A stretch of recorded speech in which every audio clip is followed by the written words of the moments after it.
there was a man walking down the street, and he saw 3 bricklayers.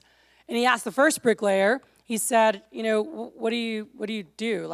And he's like, I lay bricks. That's what I do. He asked the second bricklayer, what do you do? And he said, or what are you doing? And he said, I'm building a wall. Oh, that's great. And then the third bricklayer, he said, what are you doing? He said, well, I'm actually building a cathedral that's going to connect people to their creator. And I love this story. It's a story that, one of my mentors shares all the time. And he talks about the bricklayers and just the meaning that we give to what we do. And this has been something that's been spoken about a lot, throughout yesterday, and something that resonates so deeply with me, something that I feel so important. And I think about for us in our business, do you just run a vector office? If someone said, what do you do? And you're like, I run a vector office. That's cool. Or is it, I help people earn income and experience? That's cooler. What I think is really exciting, you say, I train future leaders that'll forever change our world. And I'm really excited to talk about this with you guys today. I was really pumped when Trent asked me what I wanted to speak on, because this is something that I'm so passionate about, and just really understanding what we have, the vehicle that we have. And I just think about for us as leaders, for us as district managers, division managers, rising division managers, to really think about what do we really do, right? What meaning do you give to your work? Do you just lay bricks? Do you just run an office? Or do you go out there and really change the world through what you do? What kind of a legacy are you leaving behind? I want to share with you guys 5 keys to developing an impact legacy.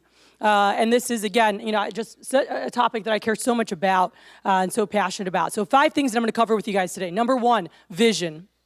Number 2, culture. Number 3, systems and structure. Number 4, communication. And number 5, the next man on deck. All right? And again, some of this will seem a little overlapping. I was in the Eastern region for a long, long time. This was stuff that, we always talked about, and what we were doing. And I tried to pull it all together here to make it really simple. So first off, I think about for you guys, all right? There's 2 components with the vision, right? First off, it's, what are you working towards? All right. I had one of my district managers actually this past week who shared with me. He started reading my book. I just finished writing a book, which will come out for sale in November, and it's called "Life is a Masterpiece: Design and Live a Life You Love Today." And it's really everything that I learned in Cutco in order to create anything that you want in your life. Cool. And this is something that we constantly. This is what I love about Vector and the Vector platform is helping future leaders create anything they want in their lives, landing their dream job, building their dream business, having their dream family, whatever it is. And in the book, I talked about, which Kate Vassy mentioned yesterday, being at SLC and going through the Dream Manager exercise, which I swore was 2006. That's what it says in my book. But I talked about, just what I did here. And as I talked to my district manager, he said, I was reading your book. And I was just like, wow, I totally there's just some stuff I hadn't thought about in a long time. And it was really awesome. And I redid my dreams list. And I was rethinking about stuff and refocusing for next year. I said, it's so important. We all get blurry. And it was so funny looking at it because I didn't even realize, I looked at it, I'm like, oh my God, it was every 3 years. But I wrote down times where I lost vision of why I was doing what I was doing and what was happening. And I remember in 2007, I opened as a district in 2004. In 2007, I was on my way out. Hated my life. It was August. I was at one point, I don't know what million. I was number 1 in the nation. I hated my job. And I'd lost vision and focus of what I was doing and what I was building. And I was able to refocus on, what I do is I don't just sell knives. I don't just run a business where we recruit kids to go sell knives. I change lives. I change the world. I create ripples that go into all different fields, all right, and make this world better. And that's what I do. And I get to do that. And I have a platform where I have so much impact, so much influence on every single industry out there because there's so many trajectories that our kids go on. And that re-excited me going into 2008, where we broke some records, right? Well, I wrote down, when was my next time where I was just like, 2010. It was a bad year. Jeff mentioned 2008. It was just awful. There's a lot of changes. It was a shitty year. We had split territory. I moved again, and it wasn't fun at all. And I'm like, why am I still doing this? You know, like, it's been a good run. I hit my next super bonus. I was like, am I done? You know, and then really refocused going into 2011. And 2011, well, we won some silver cups for the next couple years. But 2013 came and I lost my sister right in the beginning of summer. And I really questioned, like, am I where I need to be? And it wasn't anything at that time with the business. It was more of just like, whoa, life is so short. Am I still where I'm supposed to be? Am I still doing what I'm supposed to be doing? You know, is this the best use of my time, of my life? Am I maximizing my full potential? Right? And that's something that is so important to me. I really feel God's blessed us with so many gifts, right, and talents, and I feel that it's our job to utilize those and use them to our highest ability, to our highest power, right? So I really thought about that and really reevaluated. All right, and I'll tell you guys, again, 2016, I was just like, I don't know that I want to do this. I hated being a DVM. I hated my move to Texas. Like, I cried like every day in 2015. Jordan can attest to that. I hated it. I remember talking to him, and I was like, I was not enjoying it. And I was like, maybe it's time for me to transition, you know? I did have another company that I had started a year before, and I was like, maybe I should just pour all my time into that. Because, like, I don't know that I want to be here anymore. I don't know that I'm supposed to be here anymore. You know, and it was my husband who really kept me in the business. And as we talked about stuff, really got refocused. And I'd lost sight of like how this was still moving me in the direction of where I wanted to go. And so I challenge you guys, have you really thought about, have you sat down? I'll tell you, sitting down and reviewing my dreams list and thinking, okay, what are the things I want to do? What do I want to do in the next couple of years? What do I want to do next year? And then saying, is what I'm doing still in alignment? Is this going to get me there? And I will tell you right now, from looking at a lot of things and having different opportunities and owning other companies, like there are not many places, there isn't anywhere I found that you can move as quickly as you can here, financially and promotion-wise, to create whatever you want. You know, to have the flexibility and time. Because other places, you might start a great job that pays you all this money. You don't have the flexibility when you're starting off somewhere, and in some cases for years, because they only have 2 weeks paid vacation, or maybe they have a little bit more. Where here I go on vacation 2 weeks at a time, all the time, and I love it. And I was like, man, there aren't many places that allow me to have that flexibility and have the opportunity and have the financial, the finances, the financial ability to be able to do those things. And so for me, it was boom, no brainer. What do I want to do with my life? I want to impact 1 billion people through my work in some way, shape, or form. I said that when I was 19 years old. This is a vehicle that allows ripples to happen forever. And I was like, I know I'm where I need to be. And I'm excited about where we're going and what we're building. And so I challenge you, what meaning do you give to what you do? Do you have a vision as to what this is doing for you? What is this creating for your family? What is this creating for your finances? What is this creating for your community? What is this creating for people and for years to come? And I want you guys to really think about that, because there's a lot more than just showing up to your office or showing up to campus to recruit. You're literally changing the world if you choose to.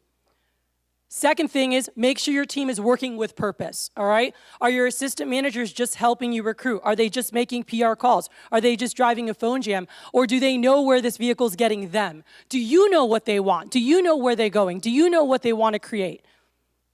I just had my dad the other day. I was talking to him, and I said, you know what? I know a lot of things, but I don't know everything, and I really want to get an awesome game plan for the next couple years that serves you, so we can really make sure that you're utilizing this vehicle at the highest level. And so I had an assignment for him last week to sit down and do his dreams list. And I sat down. I was like, read this chapter in my book, sit down, and I don't want you to stop till you get over 100. And so he did that. We met up for breakfast, and he was sharing with me. I said, this is awesome. I said, I can't wait to sit down and really make a great game plan, and I want you to think about which ones do you want for 2019. You know, which ones excite you most? And I showed him some that kind of contradicted, because he was like, I want to save this much by the time I'm 21 or 25. 21's next year, and he had a goal for 21. He had a goal for 25. But then he also had like, I want to give away $10,000 and go travel here by the time I'm 21. I'm like, well, this is contradictory. I'm like, so it's okay. I go, but we need to find out what's more important. Cool? I said, because there's a little give and take with some of these goals that you have.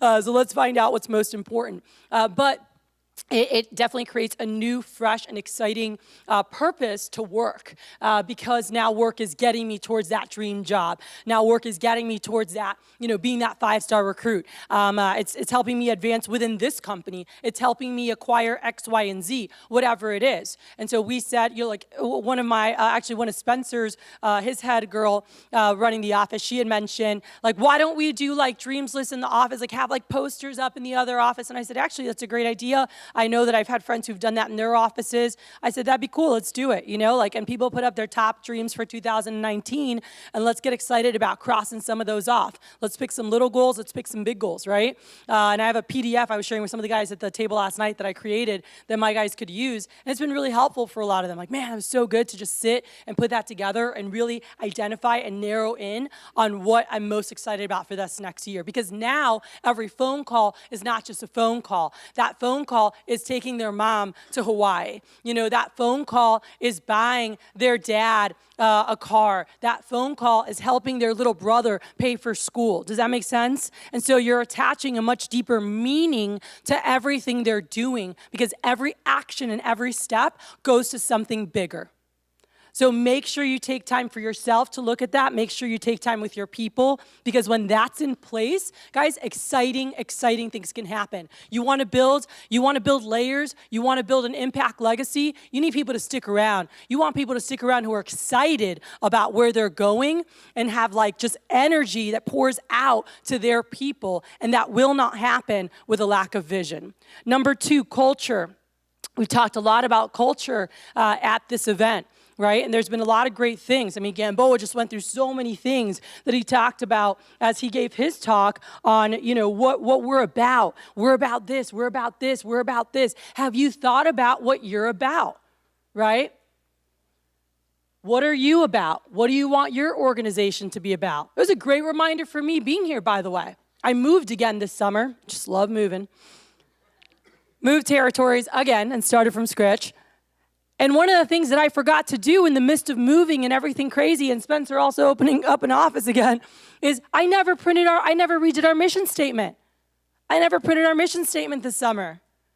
And I was sitting here oh shit. And I just updated it earlier and sent it to my head girl receptionist. And I was I need this printed, laminated, ready to rock at the office. She's oh yeah, we used to do that. I haven't not had a mission statement in my office since 2008. And I was just so busy, and it's little things that we forget, but it's a little thing that makes a really big difference. Do people know what you're about? And somebody messaged me the other day, and they were asking me, oh, can you send me your old, mission statement? And I think it's just so powerful. And by the way, I stole that idea from Carl Gedris when I was at SLC many years ago, probably 12 years ago.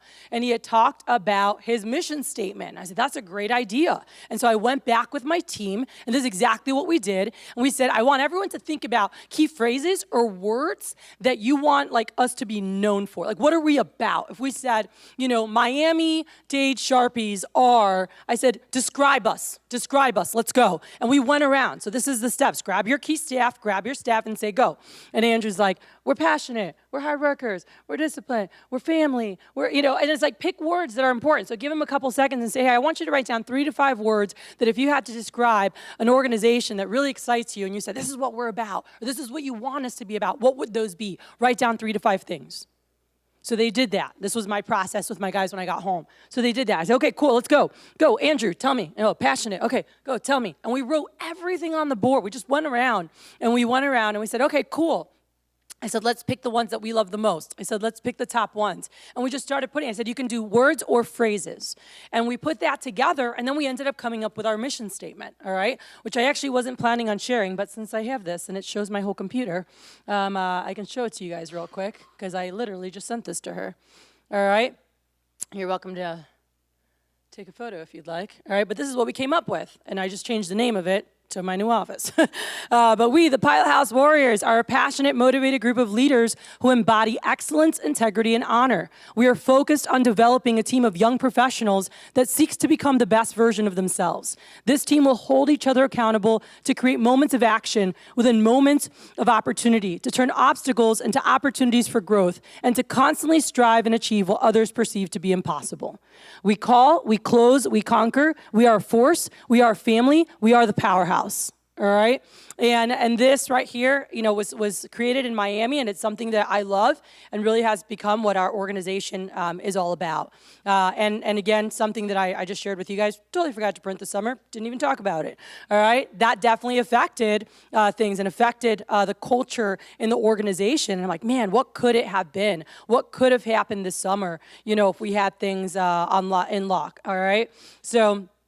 As far as your culture, so mission statement. So figure out what you want to be about. 3 things that I think are so important that you have in the vibe of your office, in the vibe of your organization.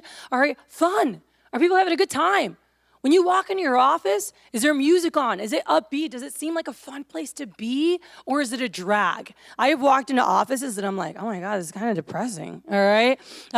So have literally just upbeat music changes the whole energy of walking into an office, all right? But is it a fun place to be? Is it a growth-oriented place, all right? You guys heard yesterday as they talked about all the alumni, one of the biggest things was what? Growth. People focus on growth and development. It's hard to get that outside of here. So are you providing that for your people? Whether it's through a team meeting, having a 10, 15-minute something, from a book or wrap-up? Is it at key staff? Is it a special, I don't know, whatever it is, but is there something, whether it's once a month, once a week, not just during SC2 push where they're getting personal growth and personal development. And what level are you growing yourself at so that you can grow your people? And the third thing is team. And just having that team where they're excited to be a part of something bigger than themselves, right? So those are just a couple things that I jotted down that I think are important, regardless of what you want your culture to, what you want in your organization, that you want to keep at the forefront, that are so important to many of our people. And what really builds the organizations is that people are having a great time, people are growing, and people are part of something bigger than themselves. I think those are really, really core things. Number 3, systems and structure. Systems and structure. I put down 5 things. There's definitely a lot more, but I think about, especially as you're traveling, right? As you're growing people, as you're developing yourself. The awesome part of this job is getting a chance to travel sometimes, getting a chance to go see family, getting a chance to enjoy what you've built, all right? It's not being a branch manager for 10 years. Blow my brains out, okay? That is not the opportunity in vector marketing. Like, do you want to go DM? It's basically branch for 10 years. You're like, oh, all right? No, thank you, all right? Super cool for a summer or 2 or 3, but no, thank you, all right? I want to have a business that I own. I want to be the CEO. I want to have a department, my advertising department. I want to have my recruiting department. I want to have my sales development department. And that's what my different parts of my staff were. When we had a staff meeting, and I learned this from Justin Donald, it was like, all right, how are we doing with stats and everything? And they're like, okay, here's with this, here's a funnel, here were our show numbers. All right, awesome. How do we do with advertising? We got this many pieces lit. We didn't get here. We had cutbacks. Okay, what happened here? We got this many PCs done, but we definitely have an area of opportunity. Everyone didn't get PC'd. Okay, cool. And having that, all right, that's where it's thriving at the highest level. I don't even have that right now. I don't have the full staffing right now. We're working on that in our new territory. But that's where you want to get to. Like when you're building, I'm like, I already told my pilot, I'm like, I want specialized positions for all this. Like how we're going to go win a silver cup in 2019 is that right now we are focused on recruiting and developing the crap out of people over these next couple months. And that we go into next year with people who are excited to grow, who are excited to own. And I said, everyone's going to know all the parts of the business, but they own certain areas. They're like, you are the campus master. You are the recruiting the recruiting manager that runs the interviews, and you're like the best recruiter. You are the one that is the advertising captain, whatever it is. But like that's my vision for how the office operates because I've done it before, and I know that's where it operates at the highest level. But you've got to have systems. You've got to have programs. You have to have duplicatable systems because many people, and I was one of these when I was newer. It's really more you're so talented and your personality is great and you can get away with a lot and you can say a lot and you can do a lot. But that does not work for your new staff. Got it? Brand new people, they can't do that. They're not you. All right, so you've got to have systems in place where they're structured, and it's like, hey, here's what you do, here's what you say. So do you have your PR program in place? We've talked about that. That's the foundation of our business. That's how we build. That's how we grow, all right? So are there things that they know? Here's when we send out the PRs to conveyor. Here's what we're keeping or calling. Here's when we do Snapchat. Here's whatever that is for you, but do you have systems? Does everyone know what day what is happening on, all right? So having an actual program that anybody knows, everyone in your organization can say, everyone can duplicate, all right? That's really important. PDI, all right? Do you have PDI set up as an actual system or structure? Do they know what they're supposed to say every single day? Over the past years, it's been passed around. I grew up with this back in the day, and I think it was honestly Afghanistan who developed it, and then Cordero's name was on it from the Pilot Powerhouse PDI stuff, and then Brian Stevenson got it. It's gotten all over the place, all right? But like having something that they know as a new person, if they just read from that, they could do pretty dang good PDI. And in many cases, even better than you. Because you're like all over the place and not focused maybe on a call, and they're like reading everything and they don't leave anything out, right?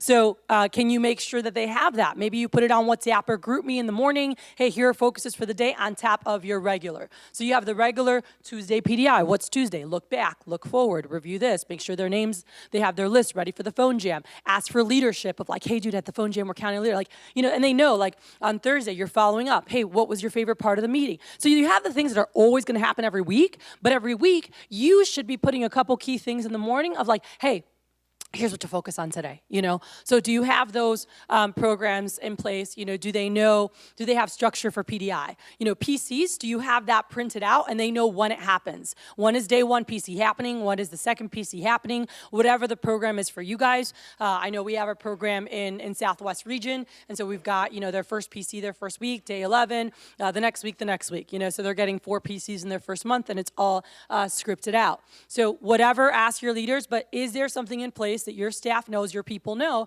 Because again, if you want them, like if you want it to run while you're not there, these systems just need to operate like clockwork, all right? It doesn't matter if you're there or not. They all know how to do it, and you can really get some big things done. And by the way, part of this is, do you watch your people do this? I was talking to some guys last night, and you're like, oh, here you go. You have to actually watch them and then give them feedback, all right? Because if you don't watch them, they get really, really good at the wrong things. They create the wrong habits, and they're like, I got this, all right? And then it's harder to like unteach them, right? So let's create the right habits right off the bat and make sure they're learning the right things and they're gaining comfort and confidence exactly how you want it done, so that when you're gone, you don't skip a beat, all right? Team meetings, do you have a structure for that? Maybe it's an outline, maybe it's a PowerPoint, whatever it is, they can plug and play. They need to be able to plug and play. And I was putting that together last week for my new staff, and I'm like, all right, we do recognition, we do national reports, we go through top 10 and top 5 at the office, we're gonna go through current contests, we're gonna do a quick teaching, and then we phone jam. You know, whatever it is, but have some kind of a structure, not just you getting up, hey everyone, and you like can just run a team meeting out of, you know, wherever. And I could do that, and I've done that at different times, and I've done that in certain summers, but that's not conducive to creating layers, you know, and really people that could copy that. So taking a little time for you to get that structure in place goes a really, really long way, all right?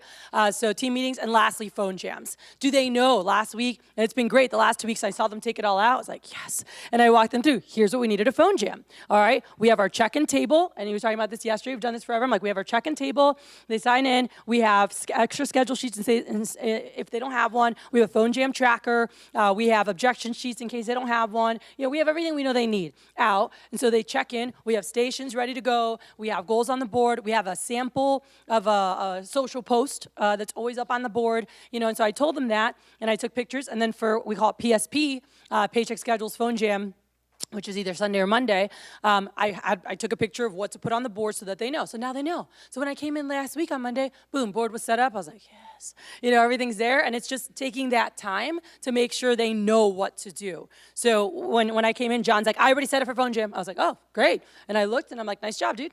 All right. And they feel good. All right. And they're confident and they can do it without you. So again, when you're gone, it's still happening at a high level. So that's really important, all right? Last 2 things here, or actually last thing, Last two things. Number one, communication. All right, this is quick and simple.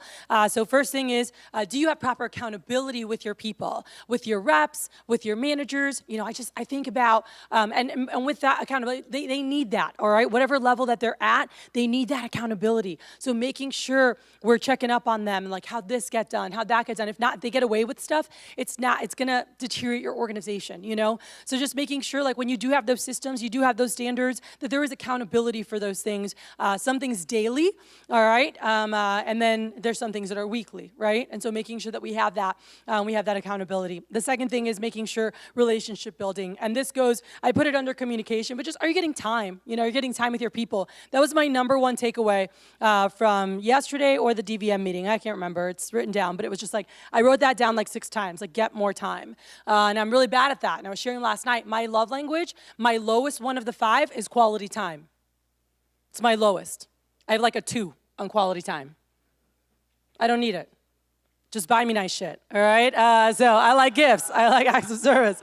So I don't need it. I don't like it. So it's not my thing. But most of my people, like, they need quality time. And I was like, shit, I keep forgetting that. You know, and they're like, I can't wait to hang out with you. I can't wait to see you. I'm like, oh, cool. Like, but I'm not like, I'm not a quality time person, all right? So if you ever see me kind of by myself, it's not, I'm just like, I just do my thing, you know? But that's like not my love language. But I had to remember, like, it is most of my people's love language. So are you making sure to spend time with your people? Are you chatting with them? Stuff, by the way, that has nothing to do with the business. Where are they at towards their goals? How far are they at to get to that dream vacation that they're taking their mom on? You know, like whatever is happening. So making sure that there is constant communication. And then the last thing I put down is next man on deck, you know? And I think about, you want a legacy that's built to last. You want something that's growing. You want people that are hungry. You want people that are ready. You want those layers. Jeff did a phenomenal job talking about this in our DVM meeting. But always, like making sure, are you recruiting? Are you focused on recruiting those best people? Evan talked about, Mr. Andrew Evans yesterday talked about, you know, with recruiting and stuff, but like, are you focused on those best people? Are you focused on recruiting, making sure that that's happening, and just targeting them, right? Like finding them, saying, hey, dude, have you ever thought about being like in a leadership or management type role? I'm like, I really love your attitude. I'm like, we should chat more about that. And they're like, oh, just plant those seeds all the time. It can be as simple as that. Those little seeds, by the way, other people start watering them, you know, they start growing in their head. And then I'm like, hey, by the way, I'm like, let's grab lunch. I want to chat about stuff, you know? But like, are you planting those seeds with people so that you always have those new layers, all right? It's very simple things that make a very big difference, all right? And I'll wrap up with this, all right? I saw this quote by Jim Rohn, and I just love it. It says, all good men and women must take responsibility to create legacies that will take the next generation to a level we could only imagine. And when I read this, it resonated so deeply. I was like, yes, because that I really believe that for all of us. I believe that all vector managers must take responsibility and create legacies that'll take the next generations to a level that we could only imagine. All right? And I really want to urge you guys, as you go through the rest of this year and as you prepare for 2019, we have an incredible vehicle to create a legacy, all right? So will you just run your office in 2019, or will you go out and create your legacy? Yes. If anybody needs anything, you're welcome to reach out to me. I'll leave this up for 2 seconds, but you can email me, or you can reach me on social if you need anything. If you want the PDF, a couple people asked me yesterday, shoot me an email, all right? Beautiful. Thanks, Cathy.